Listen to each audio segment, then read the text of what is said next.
Bismillahirrahmanirrahim. Assalamualaikum warahmatullahi wabarakatuh. Selamat siang rekan-rekan semua. Kali ini kita akan membahas materi tentang struktur data. Struktur data wajib dipahami oleh seorang programmer. Kenapa? Karena dengan memahami struktur data, seorang programmer bisa mengakses data yang dibutuhkan secara cepat dan tepat. Karena struktur data memiliki format khusus yang berfungsi untuk, yang pertama itu mengatur data, yang kedua bisa berfungsi untuk memproses data, yang ketiga untuk mengambil, yang keempat untuk menyimpan data tersebut. Jadi, struktur data itu adalah yang pertama, cara menyimpan dan mengatur data secara terstruktur pada sistem komputer atau database sehingga data lebih mudah untuk diakses.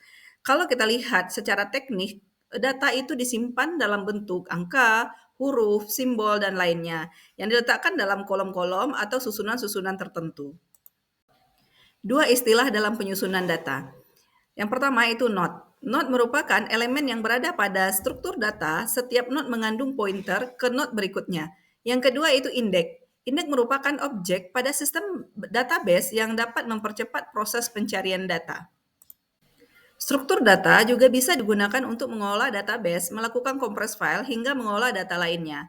Yang kemudian, struktur data juga bisa mempengaruhi ketepatan algoritma dalam suatu program. Jadi itulah salah satu alasan kenapa seorang programmer harus memahami dan mempelajari struktur data.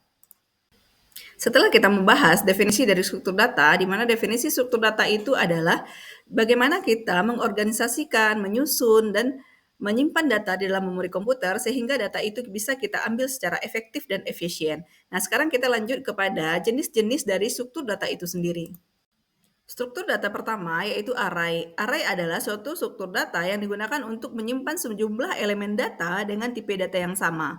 Nah, kalau kita lihat di layar ini adalah ilustrasi dari array. Nah, di mana array itu dimulai dari indeks 0 dan seterusnya. Nah, di sini dilihat ada beberapa data yang tersimpan atau terkumpul di dalam sebuah kumpulan data di mana di sini dia dimulai dari indeks 0 sampai indeks ke-6. Nah, jadi array itu adalah kumpulan elemen data yang punya tipe data yang sama. Kalau kita lihat di sini, di dalamnya itu tipenya sama. Nah, tipe sama itu maksudnya kalau satu data bertipe integer, semuanya integer. Kalau satu data bertipe karakter, semuanya karakter. Struktur data kedua yaitu linked list. Linked list terdiri dari urutan linear yang digabungkan menjadi satu dengan yang lainnya. Nah, di sini ada ilustrasi dari linked list di mana di sini terdiri dari beberapa node di mana node pertama menyimpan alamat node kedua menyimpan alamat node ketiga menyimpan alamat node keempat, dan node keempat menyimpan alamat node seterusnya. Kemudian di sini terlihat antara node pertama, kedua, dan ketiga itu dihubungkan oleh yang namanya pointer. Jenis struktur data ketiga yaitu stack atau tumpukan. Di mana kalau kita lihat di struktur data tumpukan ini, datanya itu tersusun secara bertumpuk. Nah, di sini kita lihat push dan pop-nya itu melalui pintu yang sama. Di sini dia mempunyai prinsip last in first out. Jadi yang terakhir masuk, yang pertama keluar. Struktur data keempat adalah queue atau antrian. Kalau kita lihat di ilustrasinya, queue ini adalah kebalikan dari stack. Dia yang pertama masuk, yang pertama dilayani. Jenis struktur data yang kelima yaitu tree. Tree itu kalau kita bahasakan adalah struktur data yang berbentuk pohon. Tapi kebalikannya dengan pohon yang di dunia nyata. Kalau pohon dalam struktur data itu di mana root atau akarnya itu di bagian atas, daunnya yang di bagian bawah. Kalau kita lihat dari gambar yang di layar, itu rootnya di paling atas, kemudian leaf atau daunnya itu di bagian bawah. Kemudian struktur data tree ini dia tersusun secara hierarki, di mana di situ ada parent, kemudian ada child node, kemudian ada parent node. Nah, kemudian struktur data tree ini juga terdiri dari level-level dari node-node tersebut. Struktur data keenam itu jenisnya grab. Grab di sini untuk menentukan arah atau jalur terdekat yang harus kita lalui.